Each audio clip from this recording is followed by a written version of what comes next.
Attivista acchiappa borseggiatori di Venezia, picchiata stamani in pieno centro città dal ladro che stava rubando da uno zainetto. Il video shock dell'aggressione. Parla il difensore di Angelica Utter, accusata della strage di Santo Stefano di Cadore. In libertà vigilata, si trova in una struttura e si sta curando, spiega. Rischia fino a 7 anni di condanna per ciascuna vittima.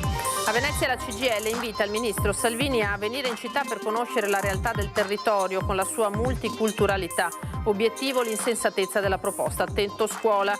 Oggi sciopero e presidio in piazza Barche a Mestre dei lavoratori del commercio contro il mancato rinnovo del contratto di Federdistribuzione. I nuovi poveri siamo noi, dicono. 16 aziende irregolari e sanzioni per 250.000 euro. È il bilancio dei controlli nei cantieri a Bibione effettuati nei giorni scorsi dai carabinieri di Portogruaro e del Nil. Domani giornata di Pasqua con la Santa Messa presieduta dal Patriarca di Venezia, Monsignor Francesco Moraglia, dalla Basilica di San Marco, in diretta su Antenna 3 dalle 10 del mattino. Concerto solidale per il reparto di pediatria di San Donà, previsto il prossimo 6 aprile al Teatro Astra. L'incasso verrà interamente devoluto all'acquisto di monitor multiparametrici per i piccoli pazienti. Buonasera, ben ritrovati in diretta con l'edizione di Venezia dei telegiornali di Antenna 3. Partiamo dall'aggressione subita da Monica Poli, attivista acchiappa borseggiatori a Venezia in pieno centro e in pieno giorno. Ad aggredirla un ladro che stava rubando da uno zainetto, come testimonia un video shock. Vediamo. Borseggiatori, attenzione che ci sono dietro. Che mortacci tu vuoi fare così? Che fai? Mettimi le mani addosso. Mettimi le mani addosso. Adesso. Non è la prima volta che lo fai. Adesso ti denuncio. È il video shock dell'ennesima aggressione subita alle 11 del mattino odierno dall'attivista dei cittadini non distratti, nonché consigliera di municipalità Monica Poli, in Rio Marin a Venezia. Ad aggredirle 2 ladri che stava segnalando ai tanti turisti e residenti che affollavano la calle, mentre in contemporanea registrava questo video indicando i 2 delinquenti, l'uomo col cappello verde in testa e la donna bionda che lo segue un passo dietro. Questo qui col cappello verde è la signora e ce n'è uno dietro. Attenzione, pickpocket. Che significa? Borseggiatori. La violenta aggressione sotto gli occhi attoniti e increduli di quanti non riuscivano a capacitarsi di cosa stesse accadendo nell'immobilismo quasi totale dei presenti, ad eccezione di un turista intervenuto in difesa dell'acchiappa borseggiatori, frapponendosi tra lei e il ladro. Notavo la presenza di questi 3 borseggiatori che erano intenti ad aprire uno zaino e, come faccio sempre, sono intervenuta. Uno di loro si è girato contro di me, invedendomi, insultandomi, mettendomi le mani addosso e cercando di buttarmi via il telefonino, che per fortuna io ho sempre legato. Aggressione sentita in diretta dai carabinieri al telefono e allertati dalla stessa vittima, che plaude all'aiuto fornitole dagli uomini delle forze dell'ordine. Ringrazio i carabinieri perché ho chiamato subito il 112 ed anche la Polizia di Stato, che tutti e 2 si sono attivati immediatamente. Rio Marin è tra le zone di Venezia senza telecamere e per questo terra incontrastata di ladri e borseggiatori, spiega la Poli, che da tempo col gruppo dei cittadini non distratti si batte per chiederne l'installazione. Attenzione, borseggiatori, pickpocket. 1, 2 e 3. Attenzione, borseggiatori, pickpocket, carterista. Ora torniamo sulla strage di Santo Stefano di Cadore, 3 le vittime, lo ricorderete, di Favaro Veneto. Parla ai nostri microfoni il difensore di Angelica Utter, la 30enne tedesca accusata della strage. Avvocato, oggi Angelica Utter come sta?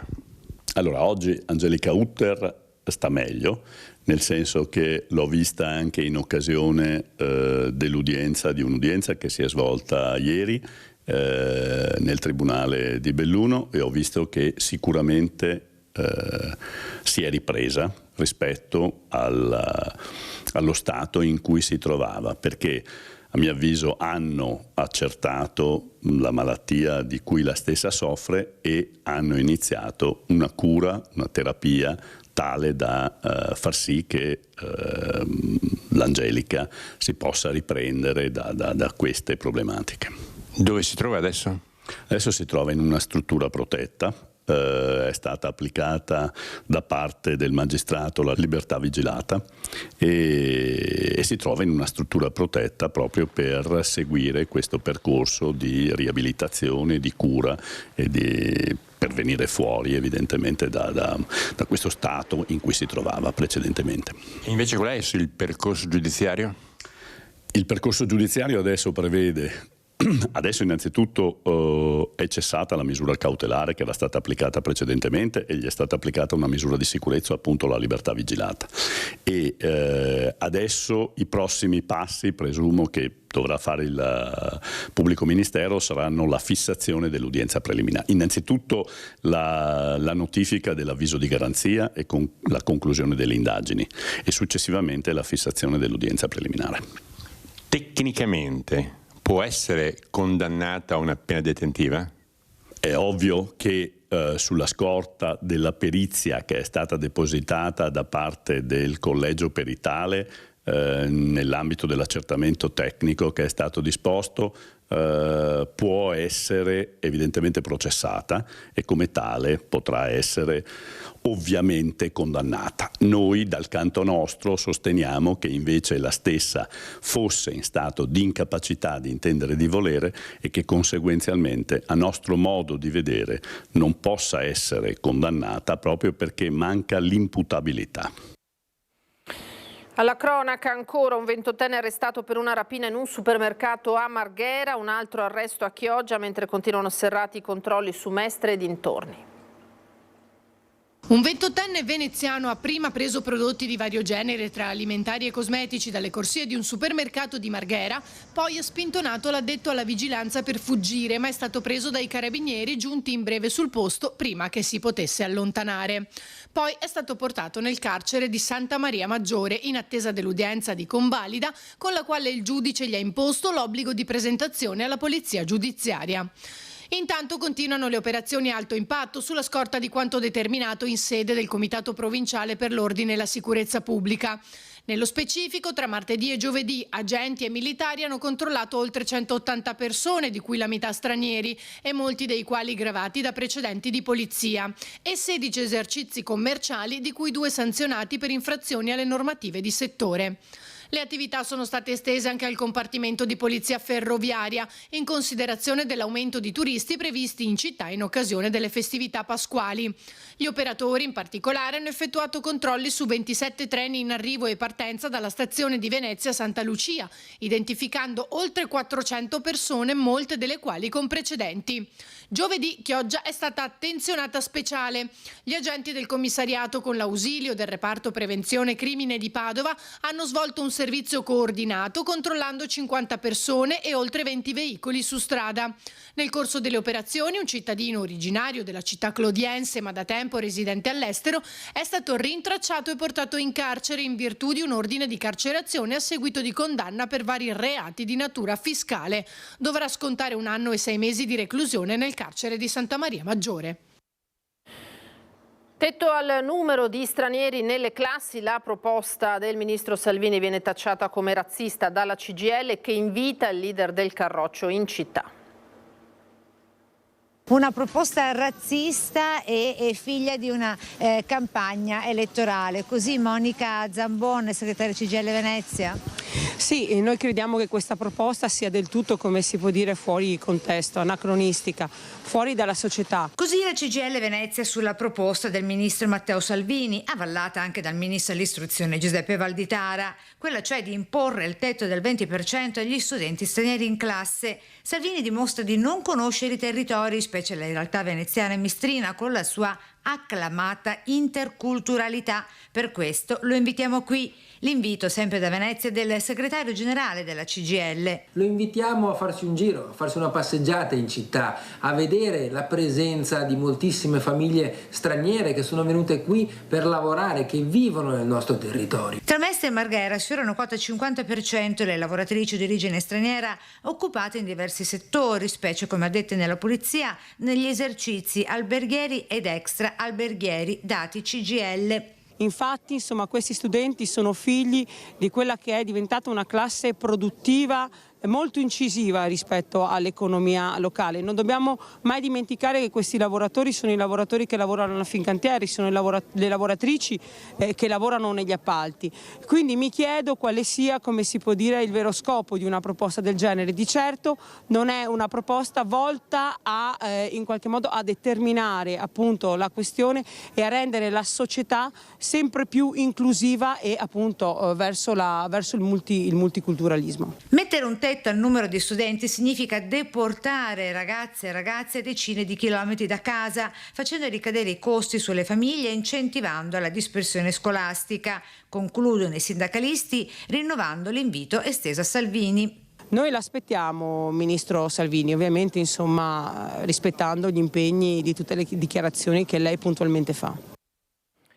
E c'è stata una nuova azione del coordinamento No Inceneritore Fusina questa mattina in vista della grande manifestazione contro gli inceneritori programmata per sabato 1 giugno a Mestre. Una cinquantina di attivisti e attiviste si sono radunati nei pressi del vecchio ingresso del petrolchimico e mentre alcuni dipingevano una grande scritta sul muro di cinta ricordando la scadenza della manifestazione, altri esponevano striscioni e cartelli che richiamavano la protesta contro gli inceneritori di Eni, Rewind e Veritas, finalizzati in particolare all'incenerimento di fanghi inquinanti da PFAS e altro. E oggi c'è stata anche nel veneziano la protesta con sciopero dei lavoratori del commercio. Allora in piazza Barche a Mestre contro il mancato rinnovo del contratto di Feder Distribuzione hanno manifestato i lavoratori. I nuovi poveri hanno detto siamo noi. Contratto, contratto, contratto. La Feder Distribuzione già applica un lavoro flessibile, quindi il part-time già ha delle fasce depositate che poi non vengono mai rispettate, quindi ogni 48 ore vengono modificati i turni, è un lavoro che prevede molta flessibilità. La rottura si è consumata proprio su questi due punti, sui contratti a termine e quindi la possibilità di assumere indiscriminatamente le persone per una durata superiore a quella che prevede la legge, questo era quello che pretendevano, e sui livelli di inquadramento dove pretendevano che si allineasse un livello più basso rispetto al livello di riferimento del contratto che oggi è il quarto livello. Vorrebbero che il sindacato sottoscriva un impegno con le aziende che i contratti a termine non abbiano più una scadenza. Il che significherebbe essere assunti a vita a tempo determinato. Dunque diventa un lavoratore che non potrà avere una sicurezza per il futuro lavorativo, non potrà farci un mutuo ed è un lavoratore anche molto debole, fragile, ricattabile. E sui livelli, sulla contrattazione, sui congedi parentali non vogliono allinearsi agli altri contratti e quindi volevano che noi firmassimo un contratto che è peggiorativo per i lavoratori. Vogliamo un contratto dignitoso, vogliamo degli aumenti salariali per mantenere le nostre famiglie. Ti spostano il tuo orario chiaramente quando vogliono, per i buchi, per i bisogni, perché non assumono più, c'è anche questo. Per distribuzione sta veramente mettendo a terra i lavoratori di questo settore. Un dignità ai lavoratori, siamo dei lavoratori, dei cittadini. Cala intanto l'export in Veneto, secondo i dati elaborati dalla CGA di Mestre. Le vendite all'estero hanno subito una contrazione, sentiamo i numeri. Nel 2023 l'export del Veneto ha subito una leggera contrazione. Un 5,2%, in controtendenza col valore medio regionale che si assesta sul pareggio rispetto all'anno precedente.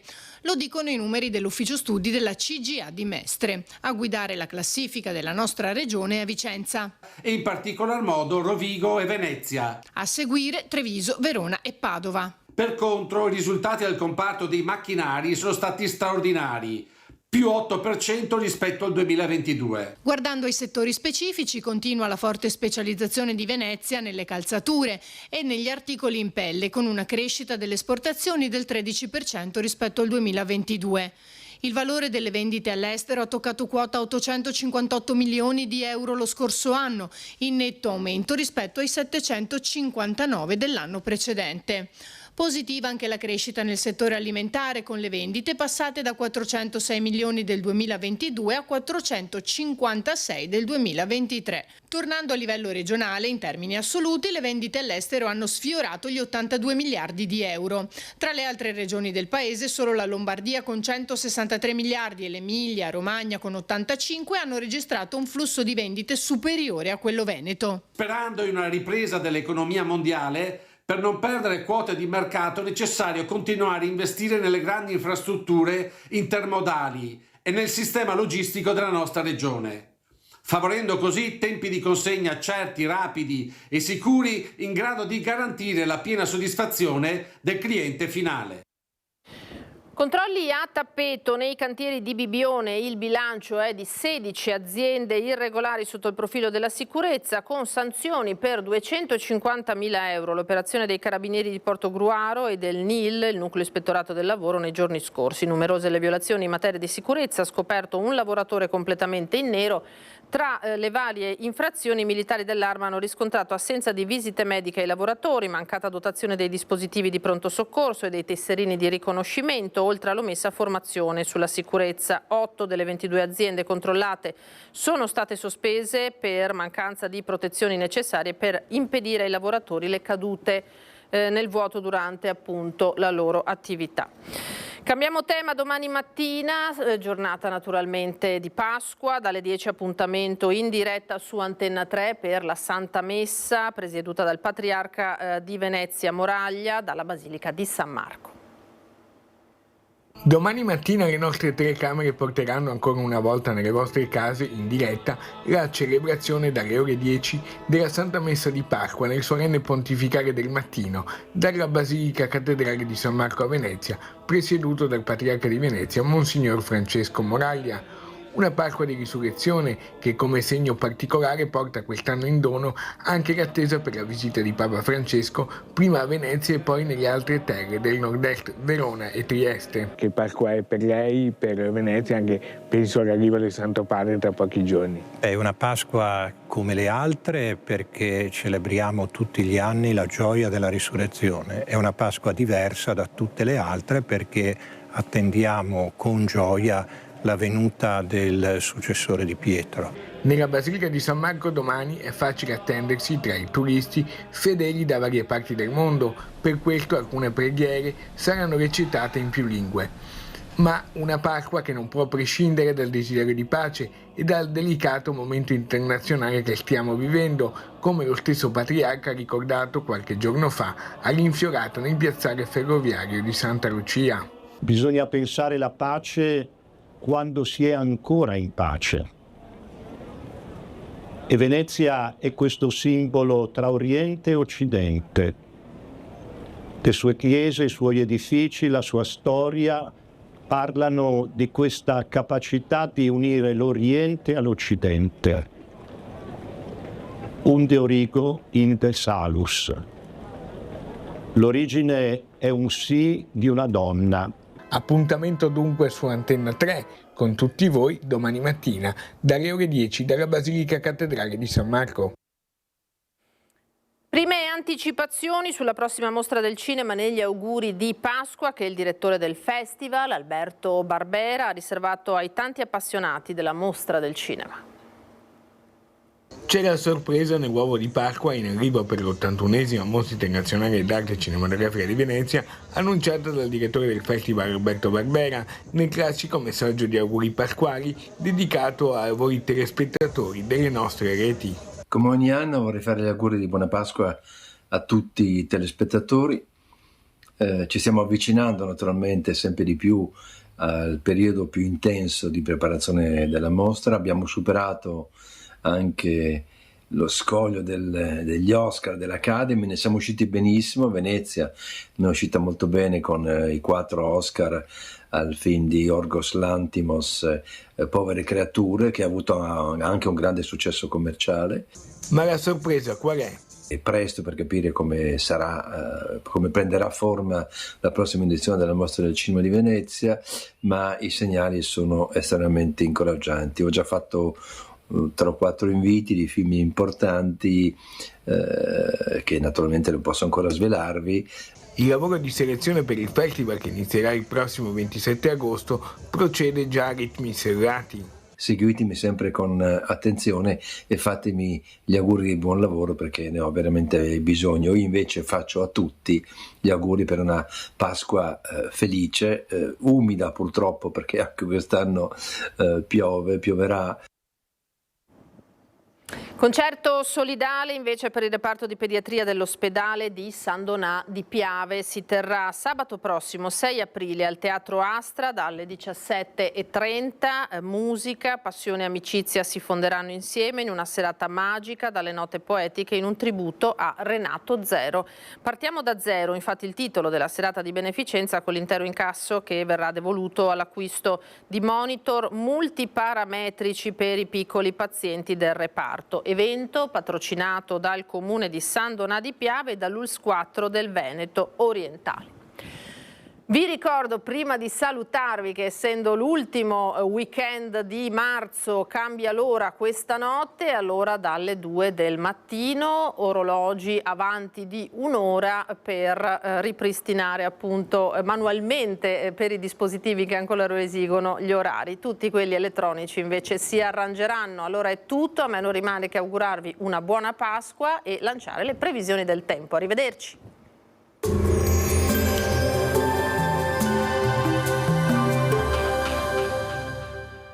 Lasciati ispirare dai nostri pavimenti e rivestimenti R di bagno. Tu scegli, noi pensiamo a tutto il resto.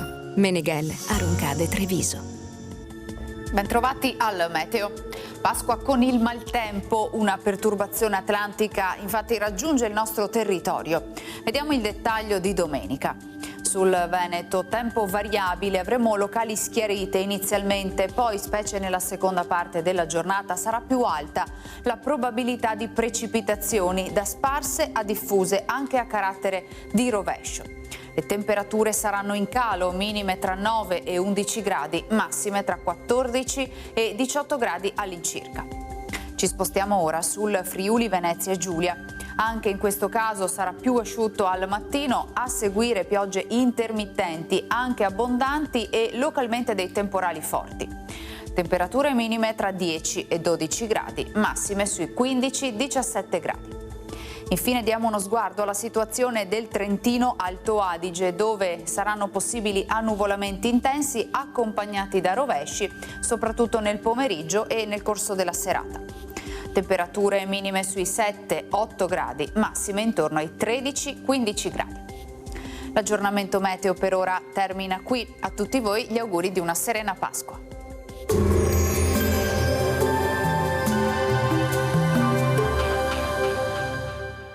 Lasciati ispirare dai nostri pavimenti e rivestimenti R di bagno. Tu scegli, noi pensiamo a tutto il resto. Meneghel, Aroncade, Treviso.